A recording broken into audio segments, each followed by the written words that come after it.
About 5 years ago, I lived downtown in a major city in the US. I've always been a night person, so I'd often find myself bored after my roommate, who was decidedly not a night person, went to sleep. To pass the time, I used to go for long walks and spend the time thinking. I spent 4 years like that, walking alone at night, and never once had a reason to feel afraid. I always used to joke with my roommate that even the drug dealers in the city were polite, but all of that changed in just a few minutes of one evening. It was a Wednesday, somewhere between 1 and 2 in the morning, and I was walking near a police patrol park quite a ways from my apartment. It was a quiet night, even for a weeknight, with very little traffic and almost no one on foot. The park, as it was most nights, was completely empty. I turned down a short side street in order to loop back to my apartment when I first noticed him. At the far end of the street, on my side, was the silhouette of a man dancing.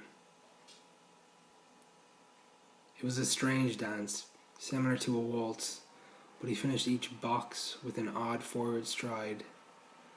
I guess you could say he was dance walking, headed straight for me. Deciding he was probably drunk, I stepped as close as I could to the road to give him the majority of the sidewalk to pass me by. The closer he got, the more I realised how gracefully he was moving. He was very tall and lanky and wearing an old suit. He danced closer still until I could make out his face. His eyes were open, wide and wild, head tilted back slightly, looking off at the sky.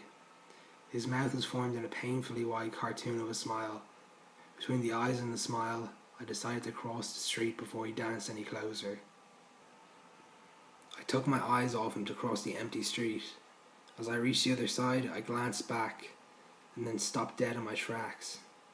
He had stopped dancing and was standing with one foot in the street, perfectly parallel to me. He was facing me but still looking skyward, smile still wide on his lips.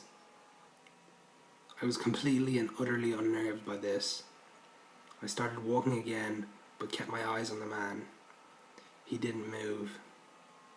Once I had put about half a block between us, I turned away from him for a moment to watch the sidewalk in front of me.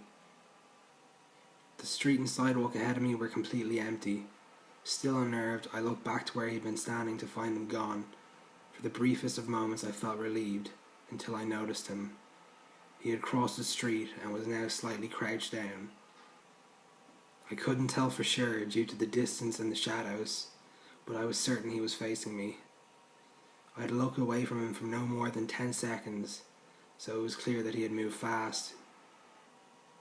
I was so shocked that I stood there for some time, staring at him, and then he started moving toward me again.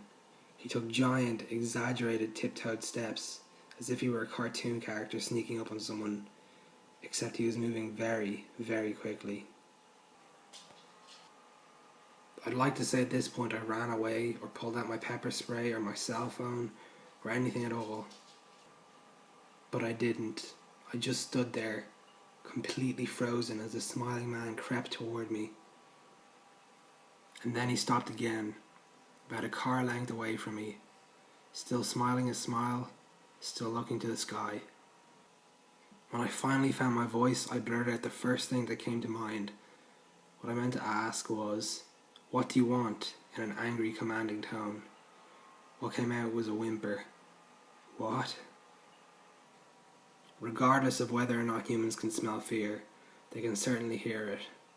I heard it in my own voice, and that only made me more afraid.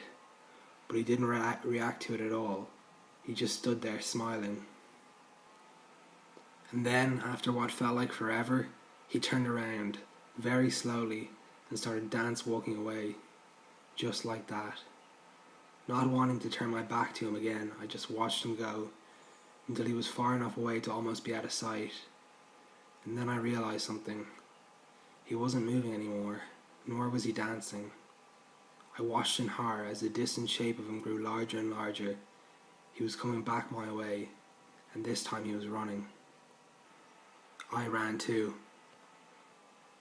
I ran until I was off of the side road and back into a better lit road with sparse traffic. Looking behind me then, he was nowhere to be found. The rest of the way home, I kept glancing over my shoulder, always expecting to see his stupid smile, but he was never there. I lived in that city for 6 months after that night, and I never went out for another walk. There was something about his face that always haunted me. He didn't look drunk. He didn't look high. He looked completely and utterly insane. And that's a very, very scary thing to see.